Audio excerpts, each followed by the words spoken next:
আসলে ঈদে সিনেমা বলতে আমার আমার যখনই সিনেমা রিলিজ হয় তখনই খুব ভালো লাগে, আর যদি সেটা হয় ঈদ তো ওটা তো আরো মানে ভালো লাগার জায়গাটা অন্যরকম বাড়িয়ে দেয়। তো ঈদে আমার টগর সিনেমাটি আসছে, খুব ভালো লাগছে এবং খুব এক্সাইটেড বিকজ অফ আমাদের মুভির প্রত্যেকটা গান বলি, প্রত্যেকটা যেটা আসলে মেক করা হচ্ছে, ট্রেলার টিজার কিংবা যেগুলো যেগুলো আসবে পোস্টার, সবগুলো একটা বুম টাইপের কিছু। সো খুব এক্সাইটেড। যতক্ষণ পর্যন্ত আপনাদেরকে না দেখাতে পারছি ততক্ষণ পর্যন্ত আসলে রাত 3টা 4টা বেজে যায়, ঘুম হয় না।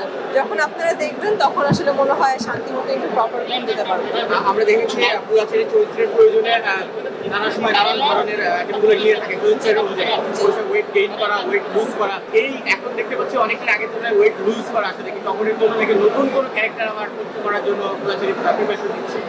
এর আগে ব্ল্যাক ম্যানের জন্য ওয়েট গেইন করেছি, যথেষ্ট মুটিয়ে গেছিলাম।